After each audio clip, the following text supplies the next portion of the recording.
So perspectives. The purpose of a perspectives discussion for communists is to answer the question, through what period are we passing, so that we can orientate ourselves and prepare for the future.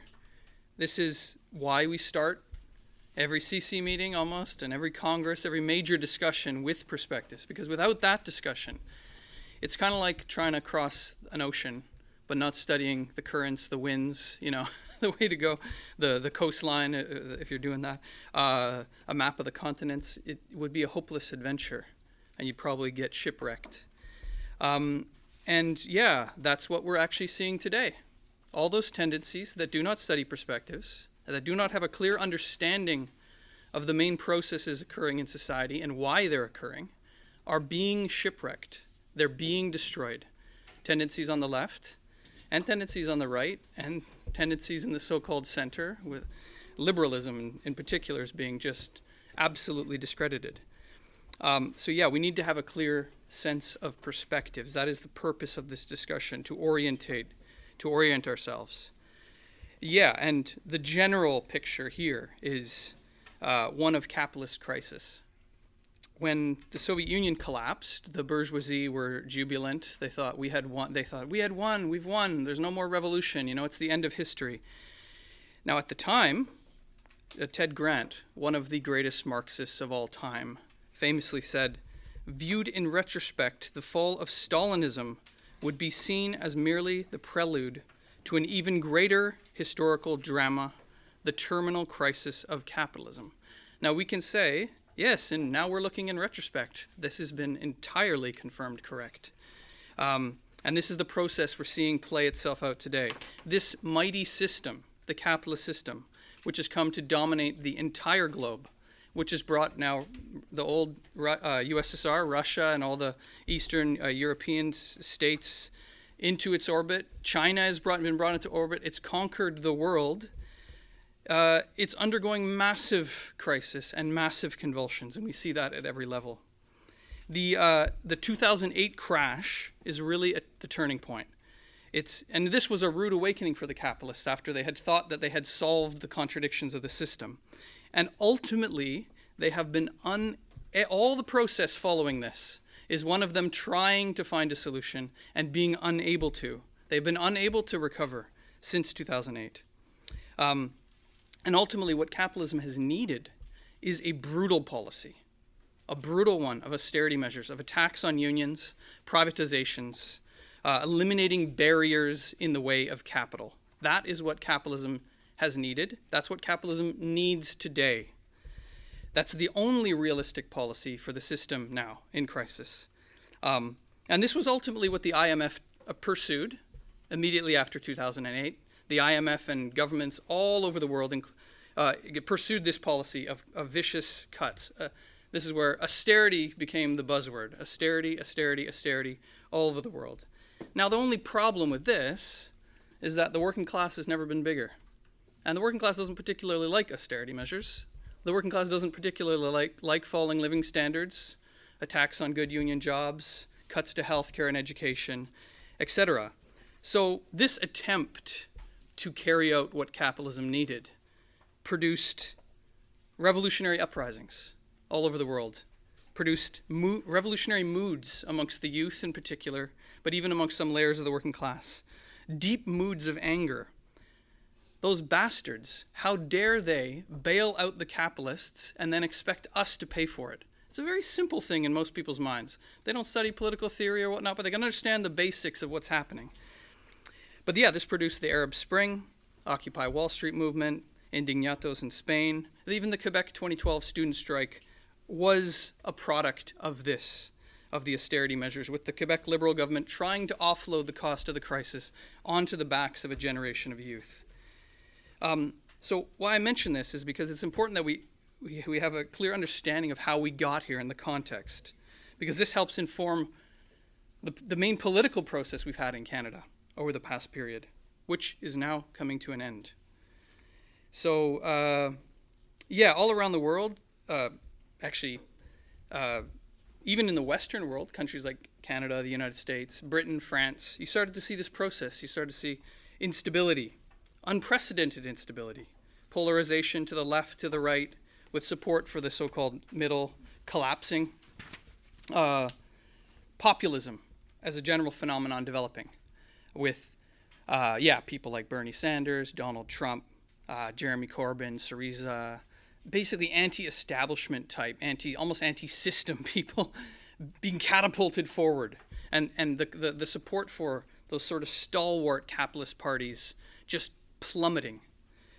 Big parties that have ruled for forever almost. It seems like no one can remember when these parties weren't strong. Things like the British Conservative Party, the French Republican Party, plummeting in support. We've seen somewhat the similar situation in Canada. And this situation leads me to a point where Canada actually started to differ from the general trends politically in the rest of the world. The ruling class in Canada watched what was happening around the world. They watched the election of Donald Trump. They watched the Bernie Sanders movement. They watched Boris Johnson. They watched all these movements that were occurring all over Europe, and they were shocked. And they could see the cost of political instability, and they pivoted in 2015. There was a particular situation in the 2015 election where the NDP thought it was an amazing idea to position themselves as status quo people that would manage capitalism responsibly and balance the budget. That allowed Justin Trudeau to basically out-left the NDP, if you will. And subsequently, we then had a situation in which, while the rest of the world, you had a crisis of establishment politics, in Canada, you had a strength of establishment politics, at least for a brief period of time. So yeah, the Liberals, the ruling class, I'd say a decisive wing of the ruling class in Canada, rallied around Justin Trudeau and thought, we don't want to lose control. We have to do everything in our power to stop political polarization and to re-establish trust in the establishment. And this is what the Trudeau government has represented, is an attempt to do so. Of course, just an attempt. It's not really possible, but they succeeded a little bit for a few years, you could say. And this was a marked difference from other Liberal governments. If you're old enough, you'll remember the Chrétien government, the Paul Martin government, Liberals, massive austerity measures. They imposed huge cuts. The biggest cuts to healthcare and education in the history of the country were done under Chrétien and Paul Martin. This is not what Justin Trudeau has done. Justin Trudeau is, if we're to be frank, is generally not an austerity government. It has not been an austerity government. There's been a few things here or there, but generally speaking, they've been running up the debt and throwing money at problems in order to, and combined with progressive acts, kind of tokenistic, progressive, performative actions to try to fool people that they're on the left or in support of the people. And this did give the establishment in Canada a certain lease on life. It extended its shelf life, whereas you're seeing these crazy governments around the world, like Boris Johnson, for example, or Donald Trump government. You didn't have that in Canada.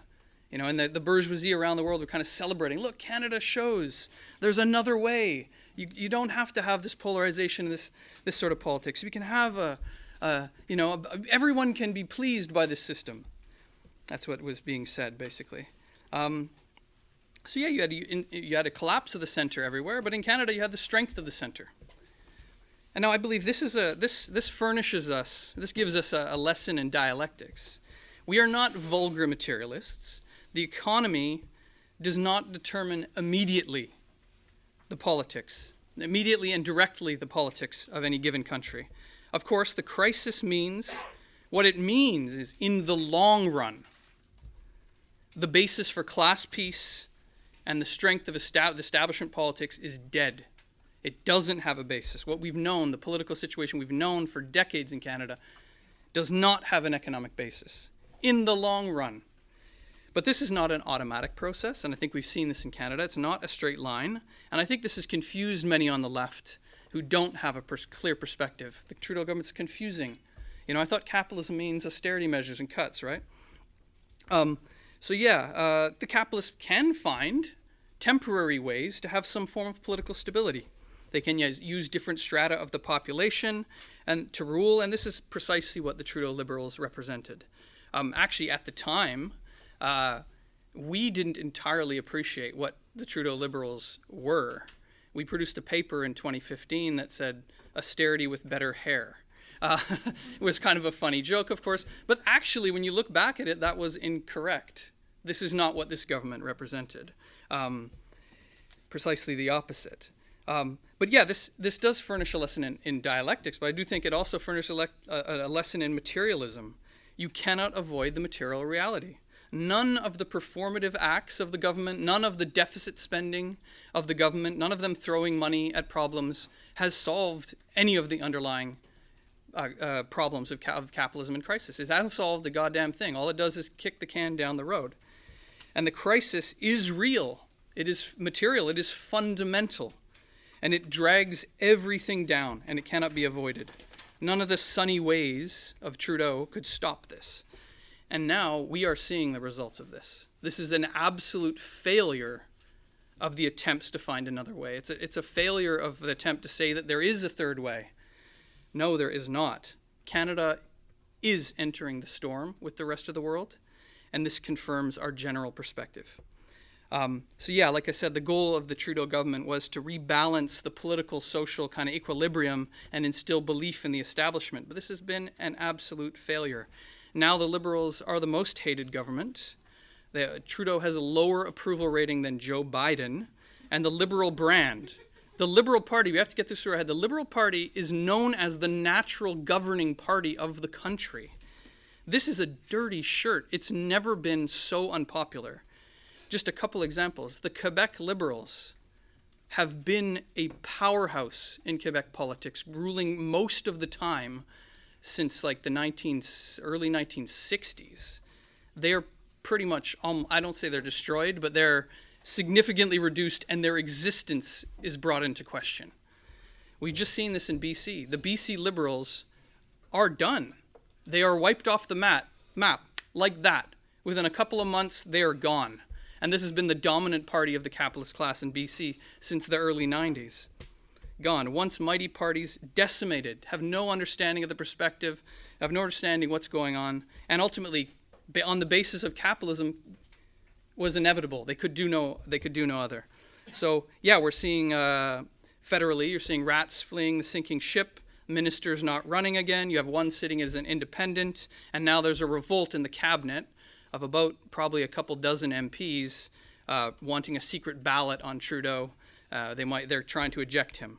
And ultimately the government could fall at any minute now because it's a minority government.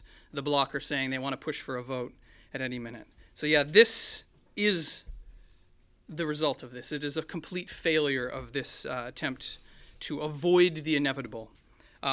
Economically, this is of fundamental importance, the state of the economy. We are materialists. This is of fundamental importance. Yeah, and the policies of the government that have been implemented to, once again, not do what the capitalists want, actually. Not do what the capitalist system needs, let's put it that way. But to try to buy class peace, to try to avoid the political repercussions of the crisis. That's what this government has been doing. They're still doing it. They're running up a massive deficit this year. COVID, of course, accelerated this, accelerated the already Keynesian trend within the government.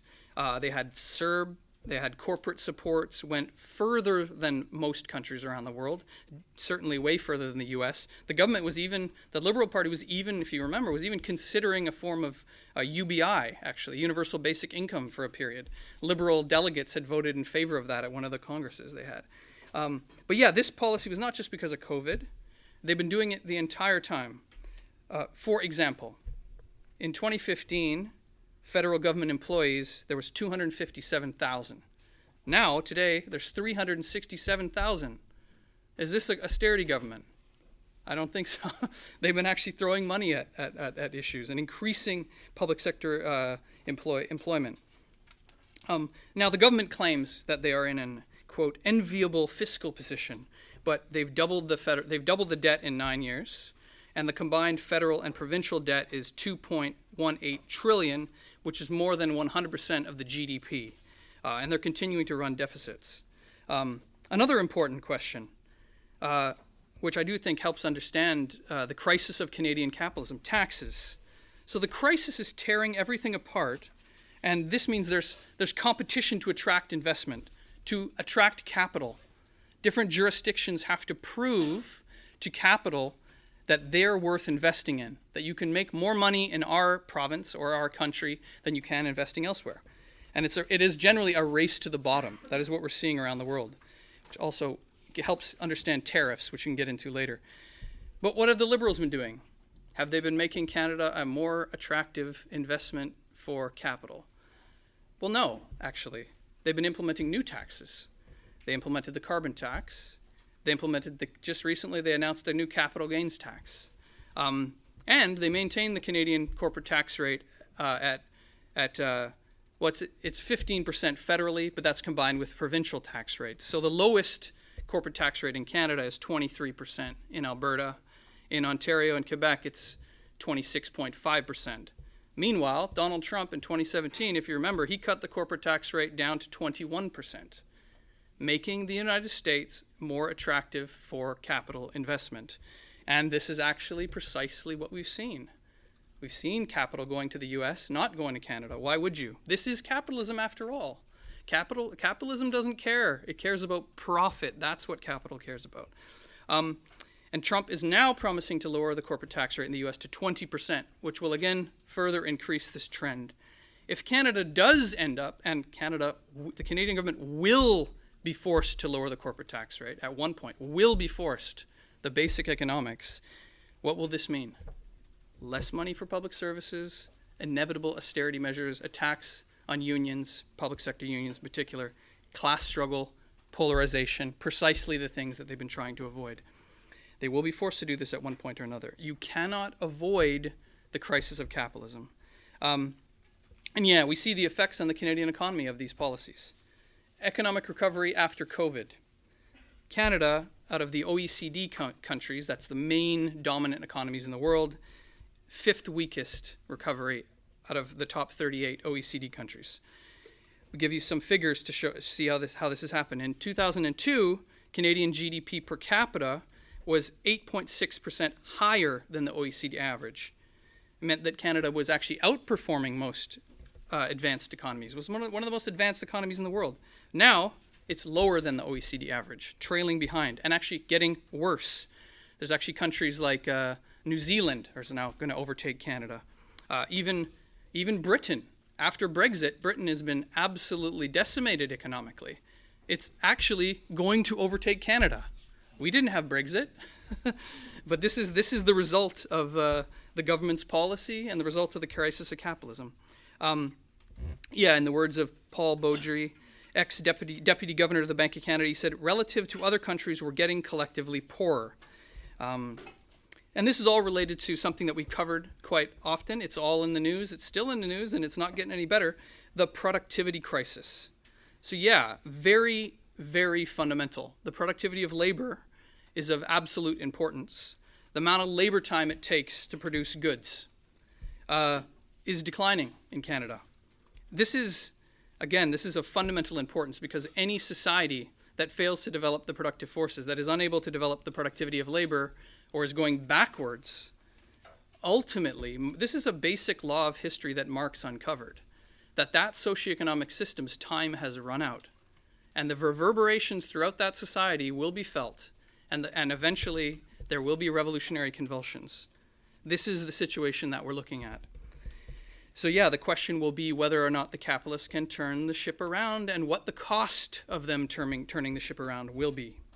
So yeah, productivity on average has declined 1.5% since 2019 in goods-producing sectors. In construction, it's at a 30-year low, down 2%, and manufacturing is also declining.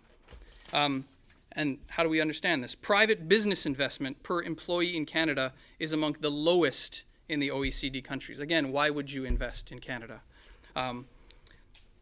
Yes, and this does make sense. This is capitalism after all. Why would you invest here? So another way that, and this is a huge political question in Canada right now, another way the Canadian government has essentially tried to get around the problem is bring cheap exploitable labor here. We don't want to attack the trade unions. We don't want to implement austerity measures. So we can bring cheap, hyper-exploitable labor here. And this is really the dark underbelly of the Canadian capitalism. Absolutely dependent on cheap migrant labor, labor with no rights, labor less likely to unionize or quit. Connected to this also, instead of funding universities and colleges, what have they been doing? Relying on international students with massive tuition fees that they can rely on to pay, right? Now the government's done a total 180 and they're scapegoating migrant workers and international students for the problem that they themselves created. Deporting them, scaling back programs. Capitalists, of course, are whining, complaining they will go bankrupt. The Canadian Federation of Independent Businesses came out the other day saying many businesses will have to close because they basically saying they cannot abide by Canadian labor law. They cannot pay good wages. They cannot pay good benefits. They need this loophole that the Canadian capitalist class has implemented to survive. That says everything about the state of Canadian capitalism. This is an indictment on the system itself. But this was just really a way of avoid dealing with the problem in front of them. They want to avoid a direct confrontation with the labor movement. They don't want to attack the unions. They have a little bit to a certain degree, but to be honest, not as brutally as they need to. So yeah, don't increase productivity to become more competitive. Just rely on cheap labor. It's basically like reducing the amount you spend on variable capital instead of investing in constant capital. So not increasing productivity of labor, just relying on cheap labor instead, if you know your Marxist economics. So all of these factors combined that I'm talking about have created a situation in which the United States is now predicted to produce almost 50% more per worker than Canada. They're predicted to overtake Canada at 50% this year. This hasn't been seen since the 1890s. Really, this is quite an indictment of the Canadian capitalism. And I think this conclusively, again, to underline the point, this conclusively demonstrates that there is no other way under capitalism. As long as capitalism remains, this is the inevitable path at one point or another. The Canadian social democratic model is untenable. It is broken. It will not function in this context. That is what we need to get through our heads, and we need to explain that to people, because this is also a justification for the Revolutionary Communist Party and what we are doing. Yes, and so yeah, the policies of the government have not, as I hope I demonstrated, they have not actually helped the situation. They've actually made the economic situation far worse. The only thing they are doing to try to attract investment is handing sacks of government money to companies. They've provided massive government stimulus. A few examples that we've talked about before, the Stellantis plant, a massive bailout, nearly $30 billion just for 2,500 jobs. You do the math. That's a ridiculous amount of money per job. I don't see how that makes any sense. Trans Mountain Pipeline, $34 billion. Now there's talks in the press that they're not going to get that money back. They're going to get some of it back, but the Canadian taxpayers will lose billions on that. Northvolt in Quebec, absolutely scandalous. The provincial government gave them $7.3 billion. It's a failing company. They're probably not going to get that money back. The number of bailouts that the provincial and federal governments have given to companies like Bombardier, a failing company, basically, it's just incredible. This is the state of Canadian capitalism. They have to put it on life support to get anything, and even then you don't really get anything out of it. And this only goes so far. You can only continue this policy for so long, you know. Can't go on forever. So yeah, and this is combined with a sort of money printing, deficit financing policy of the government, putting the system on life support. And this also, does this provide real incentive in the long run to invest? I would say no. It's basically free government money, and the government will always bail you out if you fail. So it prioritizes unproductive companies that are getting outcompeted in the market. That's what the Bombardier situation was like. They're getting outcompeted by Boeing and Airbus, and they just kept feeding them money. And it didn't make them more competitive. So yeah, the economy currently is teetering on the edge of recession, essentially has flatlined. Unemployment is up to 6.6% in September, which is the highest since 2017, and bankruptcies are on the rise. Another huge factor, as I'm sure you all might be thinking about, is U.S.-Canada relations. So Donald Trump is now, once again, the president of the United States. Canada, historically, has benefited from a close relationship with the U.S. 80% of exports, Canadian exports, go to the United States market. And this beneficial relationship was predicated on a healthier situation for the capitalist system. Now that things are all rolling in reverse, and we live in an epoch of capitalist crisis, this is all also rolling in reverse. Not, hey, let's all develop a mutual relationship so we can all benefit. What does Donald Trump say? America first, not Canada first. Canada at best second. And yes, now Canadian companies in Canada, Canadian market is being outcompeted by America for the reasons I've outlined here. This leads me to the point of protectionism. So yeah, everyone's very worried about protectionism. There's a rise in protectionism. Actually, the comments from the former Canadian ambassador to the United States, David McNaughton, he said, we got a challenge. The United States is becoming more protectionist and isolationist. He's not talking about Donald Trump. Joe Biden actually continued the same protectionist policies. Now, Donald Trump is a particular human. He will most likely accelerate this. He's a difficult person to predict, of course, but this seems to be the general trend. The Canadian Chamber of Commerce produced a report this year warning about protectionism. Yes, and Donald Trump is threatening a further 10% tariff on all goods coming into the United States.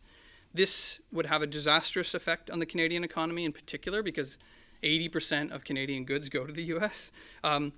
Even if Trump allows Canadian exemptions, the effect on the global economy and the potential trade war that could be sparked would have extreme negative consequences for Canada. Another thing that we need to keep on our radar in 2026, the United States-Mexico-Canada agreement, the agreement that they negotiated to replace NAFTA, is being renegotiated. So we'll see what happens. Trump's going to be in the White House when that happens, and you can see he's buoyed up by his victory. He is really happy, and he's much more confident than the first time. He has captured the Republican Party. He has complete dominance, and he could do whatever he wants. It looks like they're going to get both the Senate and the House as well. It looks like he'll be able to do almost whatever he wants. So yeah, from inside America, things holding them back in certain regards. We'll see what happens. Yes, Trump is also promising to reduce the corporate tax rate to 20%, as I said, but also to 15% for companies that make their products in the U.S. So you can see what will that mean for companies that produce in Canada. Already, for example, with the softwood lumber dispute in BC, there are reports coming out that companies pulling their money out of BC and investing in states in the U.S. And they've directly cited the tariffs imposed on Canadian lumber. This is the impact of these things. And Canada is, compared to the U.S., is a very small fish. Cannot throw its weight around like the U.S. can. So yeah, this is all, at the end of the day, this is all about productivity of labor, and Canadian capitalism is losing out. So solutions. What is to be done about this situation? Well, there was the Canadian government held a productivity summit this year. The Business Council of Canada, or the Business Council of Canadian CEOs president, Goldie Hyder, said, this is a country that I often say likes to put the puck in its own net. Referring to the policies of the Liberal government, essentially. So what does she propose? Cut corporate taxes, cut regulations, cut public spending. That's the main representative of Canadian businesses in Canada. All the major banks, you can read reports from them this year, RBC, TD, you name it, they all give pretty much exactly the same advice. The major think tanks, we know what the Fraser Institute says. They say the same thing always. Doesn't matter what's going on. But then there's other think tanks, McDonald Laurier, for example, which tends to be more liberal. This is what they say that Canada should. They say, aligning Canada with America's winning policy environment would be in the proven style of the late former Prime Minister Brian Mulroney. And that's what they advise. And if you remember anything about Brian Mulroney he's like the Canadian Thatcher, like the Canadian Ronald Reagan. Attacks on unions, privatizations. Brian Mulroney carried out more privatizations than any other prime minister. A guy, just to show that this isn't just a conservative opinion, there's a more liberal guy, Harvey Finkelstein, who's the president of Shopify. He said the solution for government is to get out of the way, which runs, he didn't specify, but it runs in the same line of what they're all proposing, right? There's increased voices for privatizing airports, privatizing ports, privatizing Canada Post, privatizing the CBC. Of course, most political representatives don't say that, because that would be very unpopular, but you can see capital salivating at the opportunity that exists in privatizing crown corporations. This is what capital wants. This is what capital needs ultimately. Ultimately, the political representative of this trend is Pierre Poilievre. Of course, he doesn't say all of these things so openly or brazenly or bluntly, and that actually speaks to something that I said earlier.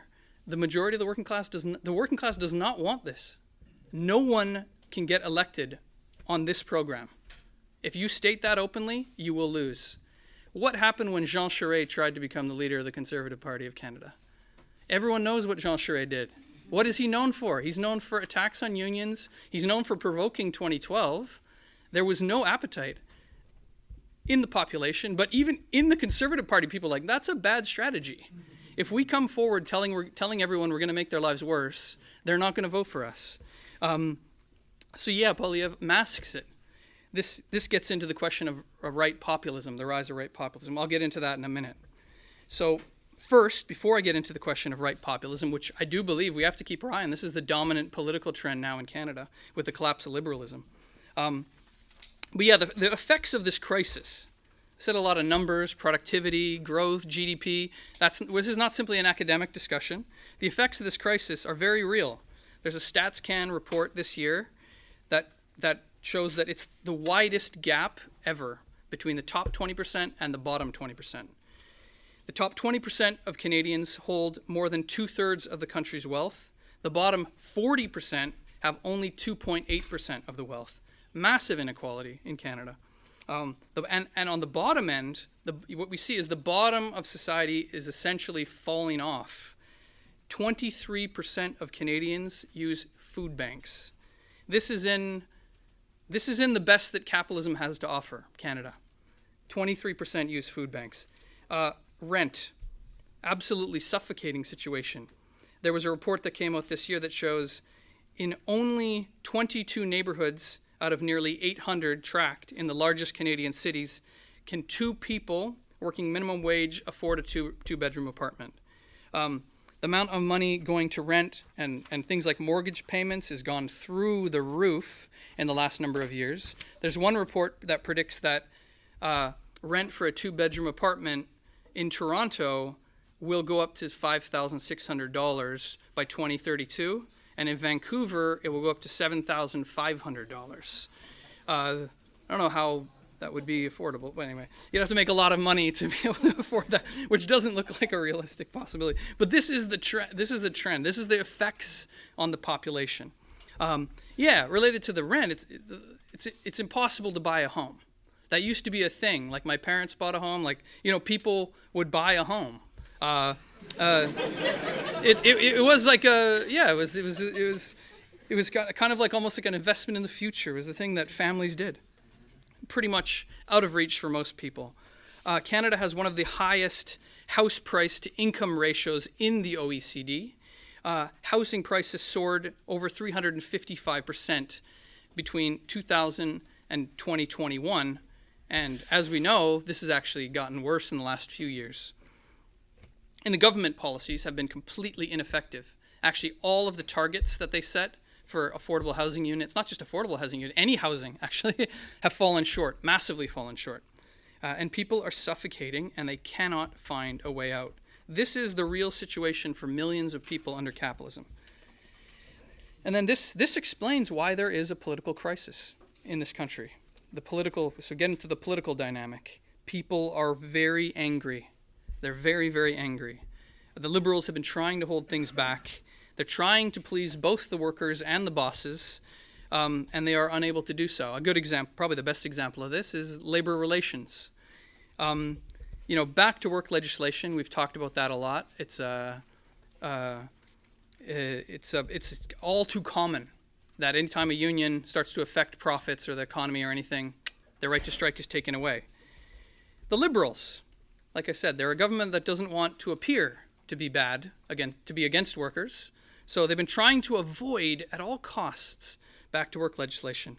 Actually, I was talking to a comrade yesterday. This strike of foremen at the ports in BC, the federal labor minister said, well, we can't pass back to work legislation because if we did that, the right to strike wouldn't mean anything. It's like, yes, that is true.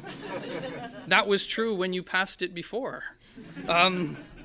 So the smart capitalists, I do think the Liberals are a bit intelligent in this sense. They know that they don't want to provoke working class people, so they've tried to find a way. Can't we have our cake and eat it too? Can't we legislate them back to work without being seen to legislate them back to work? So we saw this with the rail strike that we covered and we followed. They didn't put a motion before the Parliament to debate back to work legislation, which is what they normally do. They didn't do that. What did they do? They punted it to this convoluted process through the Canadian Industrial Relations Board, and they basically said, okay, you guys handle it, and you're going to have to put in an arbitrator between the parties. So the union stayed on strike. They said, that's not back to work legislation. We're going to stay on strike. And then the government specified, no, it does mean you have to go back. And then everyone's like, wait a minute, so we're legislated back to work? It's like, no, we didn't put forward legislation. So you see, they're trying to find a way. It's like, no, we didn't legislate them back to work, but we did in practice. And what matters is what happens in reality, right? And that's exactly what happened. So like I said, the BC port workers, they're on strike now. They've been on strike for, I believe, 4 or 5 days now. All the ports are shut down in BC. If you know anything about British Columbia, this is basically paralyzing the entire economy because other workers are not going to cross the picket line of the foremen. They want to, and like I said, the Labour Minister said, we can't pass back to work legislation. Are they going to put it to the Canadian Industrial Relations Board? We'll see. The effects on the economy are quite bad already. The government clearly is in a weak situation. How would they do this? Are they going to get brought down if they do that? So there's a bit of reticence there. But they want to maintain the facade of neutrality. They want to rise above the classes and claim that they're not on the side of the capitalists. But again, this is untenable. So and the result of this hatred, of this anger that exists in the society, of everyone's lives getting worse, inequality growing, is a massive anti-establishment mood. So Canada, kind of, like I said, in 2015 in the US, like that got channeled into Donald Trump victory. In Canada, it got channeled into the Trudeau victory, and they reestablished kind of faith in the establishment for a brief period of time. That's all unraveled now. Now, the first will be last and the last will be first. Canada was at the front line of, yay, establishment liberalism. Now it's in the toilet. Like I said, Trudeau has the worst approval ratings than Biden. Only 14% of Canadians want to re-elect the Liberals. They've just recently lost 2 by-elections, and not just anywhere. Those were considered Liberal safe seats. And like I said, the government will fall. It's just a matter of time. And again, we should understand what this means. This is a failure of class collaboration. It's a failure of trying to show that there's another way to go. There isn't another way to go. Capitalism needs a brutal policy. This is what leads into the question of right populism. So we have to understand, establishment conservatism is dead. The Stephen Harper type, Aaron O'Toole, Andrew Scheer type conservatism is gone. That tradition has been absolutely destroyed. We see that in Quebec, Alberta, Ontario, now British Columbia.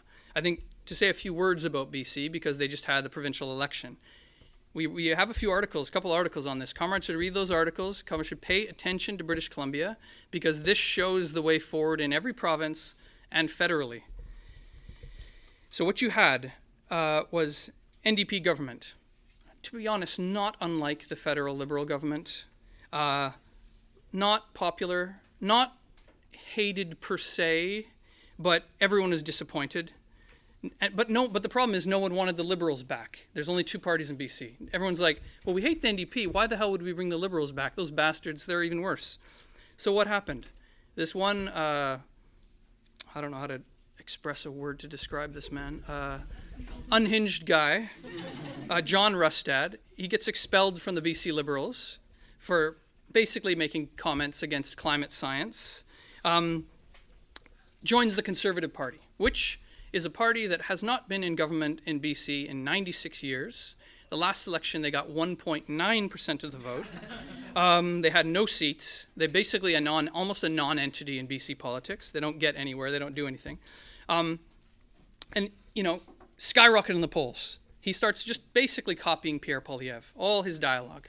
Culture war dialogue combined with like this economic criticism of the existing government, like an anti-establishment kind of messaging. Kind of like Trump in many ways. It's a kind of Trumpite type phenomenon. What happens? The Liberals collapse. Their funders call them up and say, hey, you have to fold, otherwise the NDP is going to win. You have to join the Trump type people. Because the capitalists, at the end of the day, if they have to choose between a party with unions affiliated or Trump party, they will choose the Trump party. And that's what we've seen in British Columbia. And this federally is most imbued, like I said, by Pierre Poilievre. And the question we should answer, and we have to answer, and we have to talk to people about, is how can this be stopped? Well, we know how it can't be stopped. Look at the American election. Absolute, utter failure of establishment liberalism. Look at the BC election.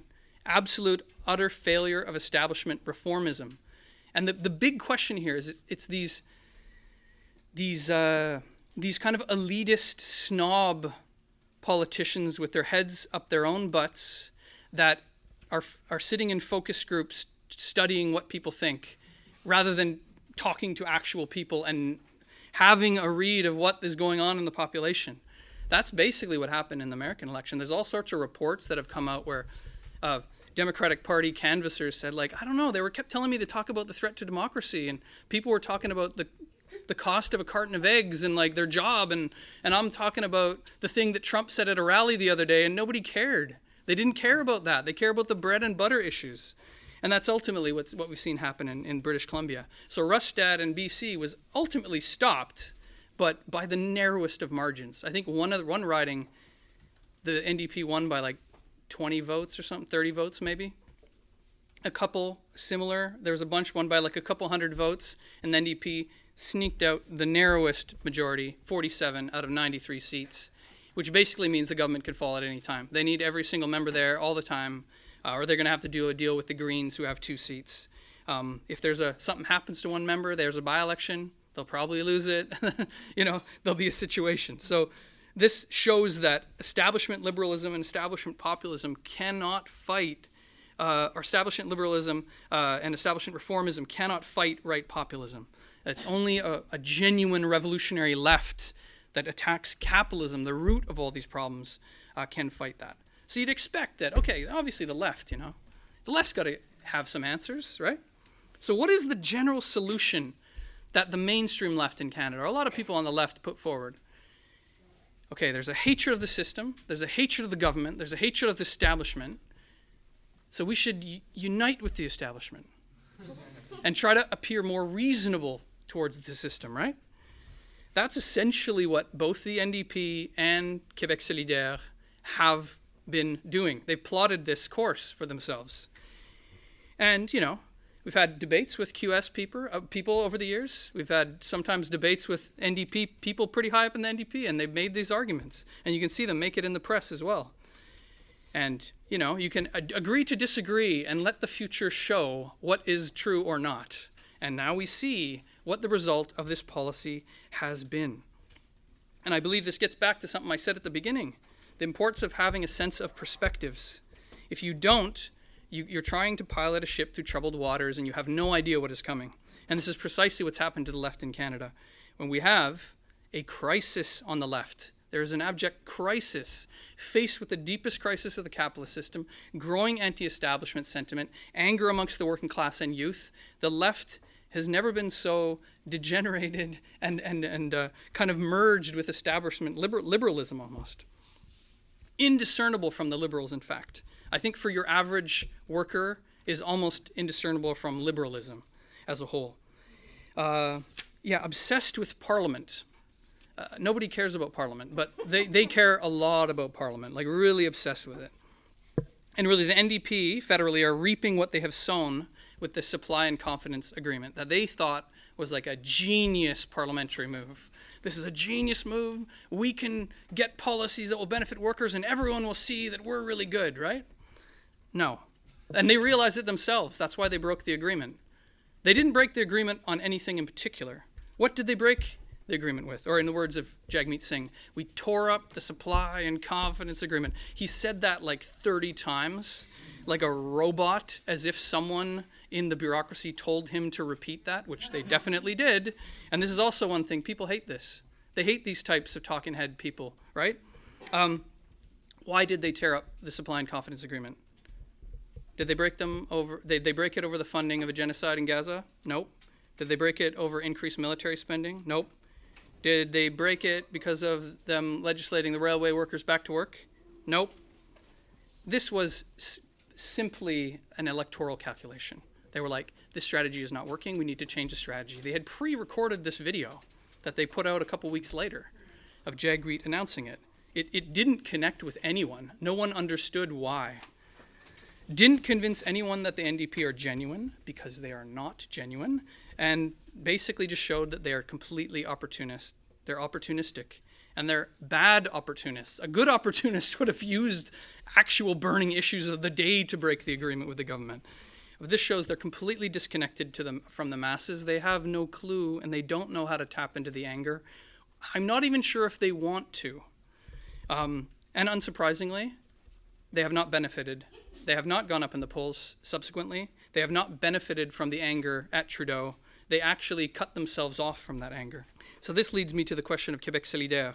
So you'd think, Quebec, it's more left-wing, right? Like it's more anti-capitalist, it's more militant. The Quebec left has got to have some answers. I wish that was the case. You'd think that the leaders of Québec solidaire would think, hey, let's not do what the NDP are doing. We should do something different, No, actually, it seems like Gabriel Nadeau-Dubois and his clique of people leading QS have drawn the conclusion that QS, as an anti-capitalist party of the movement, was a mistake.